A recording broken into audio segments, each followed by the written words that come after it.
Because I was in school and I was thinking my purpose is not just to be in school my whole life and then die and do whatever comes after that, you know? Yeah. I wanted something more. I needed fulfillment. Share with my audience, for instance, what do you do? What kind of business you started and why you started and how you started? What's the backstory behind your business? All right, so in around 2020, I Mhm. had kind of like, you would call it a spiritual awakening Okay. in a way, where I was searching. I was all these existential questions. Who am I? Where am I? What am I doing? What am I here to do? You know what I mean? Like big purpose. Like, what is my purpose? Because I was in school and I was thinking my purpose is not just to be in school my whole life and then die and do whatever comes after that, you know? Yeah. I wanted something more. I needed fulfillment. So I was already drawing and I was getting more into philosophy and religion and all these things. And I came across a bunch of motivational stuff online. Because, you know, in 2020, that was crazy. That was off the charts. Everybody was motivational. Everybody was starting their own business. Everybody was political. You know, all these, it was a lot of stuff happening. Yeah. So that was like a catalyst for me to begin my business where I wanted to promote this philosophy I had come across. It's known as Hermeticism. Have you heard of it? No. Please Hermeticism. do tell me about it. It's very interesting. It's old, like real old. It stems from Egypt before Rome came and took over and Greece came and took over and did all that stuff that they did. It basically teaches just follow nature, just be natural. I see. Because natural things, we are natural beings. Absolutely. So to indulge in natural tendencies is only to benefit. So it's something like grounding, be part of that? So, yeah. Okay, Yeah. so I see what you're saying. So Something I like know what grounding. it is, I just never know the term. So what's the term again? Hermeticism. Hermeticism. Yeah, okay, it's good a to whole know. bunch of stuff. It goes over their 7 fundamental truths of life and how those apply to everything. Like, for example, rhythm is some, like good and bad. Right. Life is all rhythm. When something bad comes along, you know something good is going to come after that, and then vice versa. You know Have what you I come mean? across somebody named Joe Dispenza? I have Dr. never Joe heard. Dispenza? Nah, I never heard of him. I think you might actually enjoy them because when it comes to that, he's one of the biggest proliferators of that, where he teaches synchronicity. Yeah. Where the second you learn to live in abundance in the world, things just start happening to you. Yeah. Mm-hmm. The second you root out the negative mind thinking when you're abundant and just like transforms to other people, energy flows, you will see the reciprocity coming back to you. So one of these people that I learned from is Joe Dispenza. But I wanted to actually touch base on something you said about fulfillment, because it's very important. Here's something I've learned. I wish I learned it before it happened to me. Yeah. I learned that after it happened to me. I learned it from Tony Robbins, that the biggest failure in life, actually success without fulfillment is the biggest failure in life. What does that mean?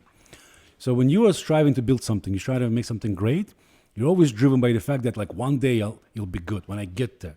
You know, like when I make $1 million, I'll make it, right? So I was thinking that my whole life until I made my $1 million. And that's when I realized that it's the biggest failure is success without fulfillment, because that means nothing. You have that money, but you're not happy, right? So, but before you had an excuse. Before you like, when I get there, I'll be happy, right? You always had that. And then you get there, and you're not happy, and there's nothing to drive you now. Now it's the biggest failure. It's the ultimate failure. It's like, now you have no excuse. Yeah. Before you have to have that like, oh, one day. And then you get there, oh my God, this was... Yeah. So fulfillment is critical, and doing something that you love.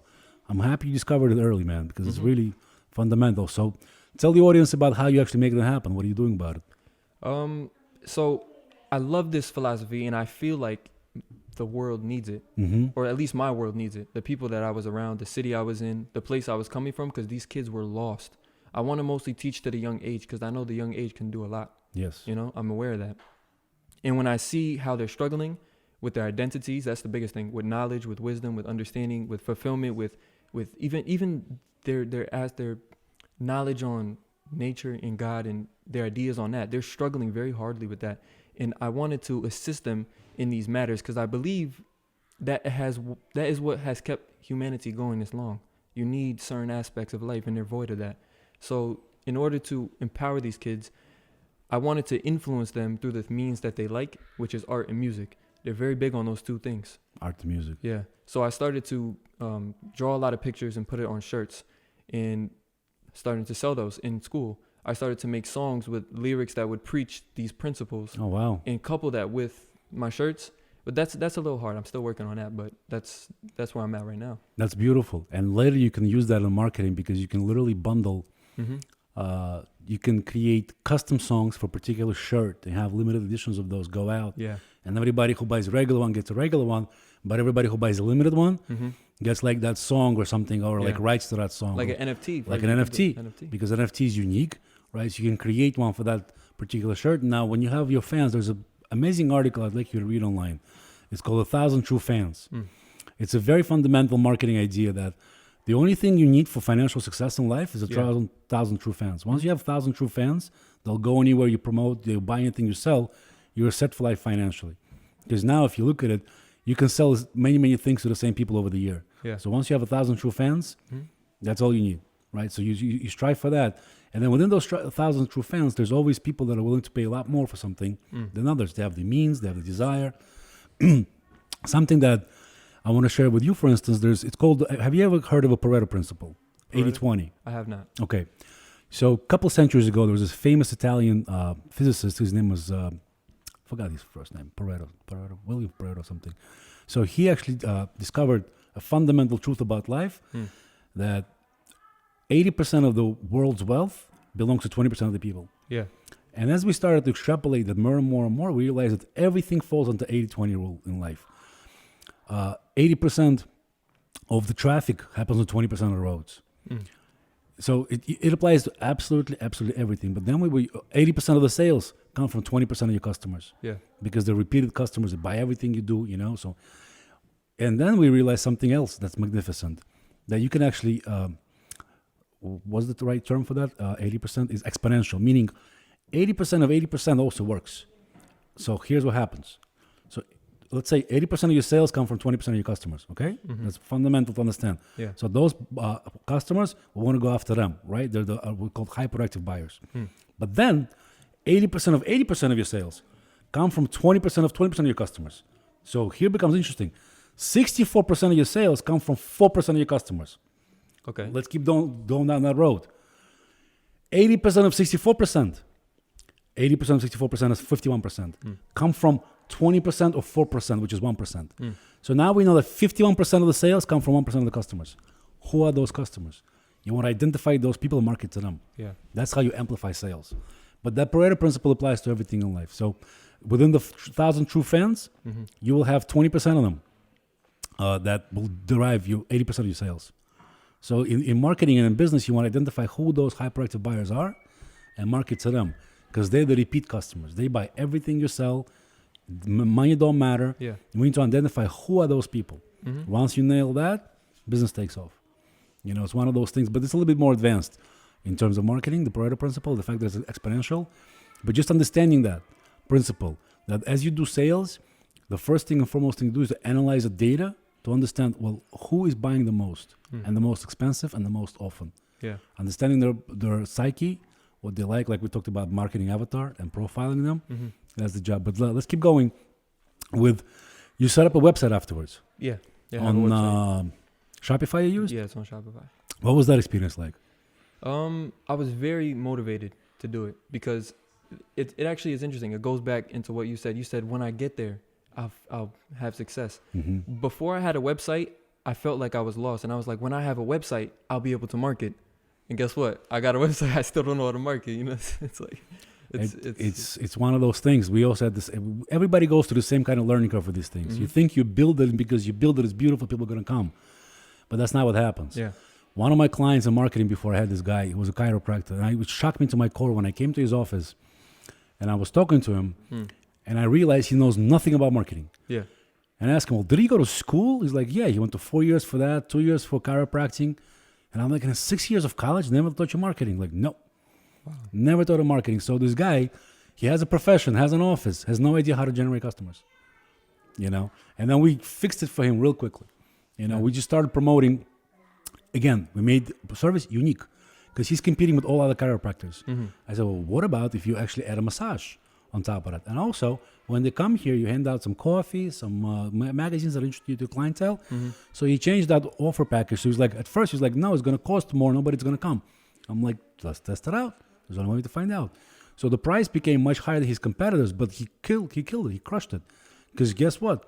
Everybody who's already going for chiropractic adjustment would love a massage afterwards. And now you're going to lose the people that can't afford to pay for both, but you're going to attract those that would love to pay for both because they can't get it anywhere else. Yeah. Because they go to chiropractic adjustment, it's just that adjustment, and you go home. Now he adjustment with a massage, boom, Yeah. business exploded, Mm-hmm. right? Because he created a unique value proposition. So that's what I was really shocked to find out that marketing is not taught like that to professionals who spend years studying and learning professions. That's interesting. and yeah. that's what really kind of defines it all. But for you, I see a bright future, man, because especially that you understand that what the young people want, now you just have to learn the skills. Mm-hmm. Now you have to acquire skills. This is number one skill you want to acquire. Yeah. Storytelling and media production.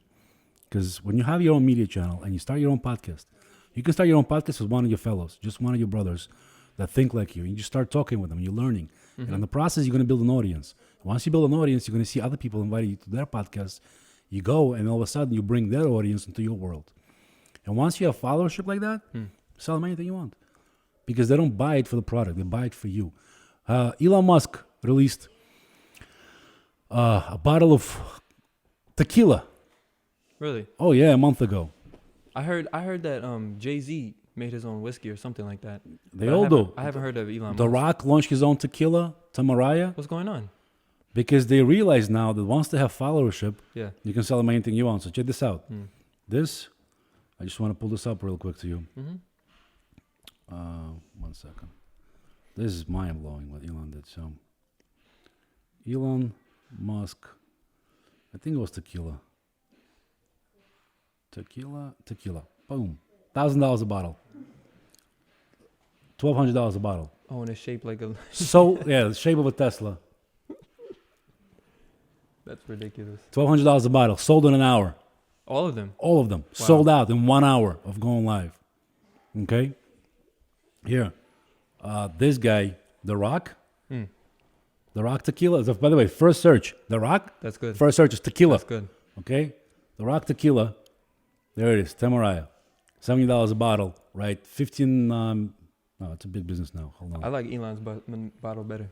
His, his bottle look better. Yeah, the bottle, and he's exclusive. It's a $1,200 bottle. But the Yeah. point is, because of the followership and love for him, sold out in 1 hour. The Mhm. entire product. Yeah. You know? So, but you never think of Elon, you never think tequila, Mm-hmm. right? You think Elon, you think rockets, cars, Neuralink, boring company, Mhm. Twitter, whatever this guy else is doing, right? You never think he's got his own school, by the way. School? Oh yeah, his Like kids are not going to school. College or No. elementary? So when he used to have 5 kids, he's got 9 now. When he used to have 5 kids, he's got 9 kids now. When his kids used to go to one of the best schools in America, it's called Gifted and Talented School in Bel Air, Los Angeles, Mirman. Yeah. So when he realized what schools are doing to their students, he pulled them out. He started his own school. It's called Erastra. It's just for right now. It's about 40 kids, just his own kids and close family and friends and members and coworkers. Wow. Yeah, his kids are not going to a regular school anymore. He's going to his own school. It's called Erastra. Yeah. We learned a lot from Erastra in terms of how we implement our classes and learning. But Elon started his own school. His kids don't go to regular school because he understands what school do to kids. That's very. I didn't know that. They do Yeah. not. They don't tell you that. Of course they won't. That's interesting. Of course they won't. Elon's kids do not go to school. And they used to go to a best private school in the nation. And if he's pulling them out of the best private school in the nation, imagine what the worst ones are like. I love how you think. And that happened in 2014. Wow. Okay. He pulled them out. 8 years ago. It wasn't yesterday. He started his own school for his kids 8 years ago. The second they were Wow. going through, I think they were in 3rd grade. And when he came, the story goes, he came to school and he started looking. The same thing happened to us. Yeah. When Sky went to school, we live in New York City. We got him into the best private school in New York City, one of the best ones. Mm.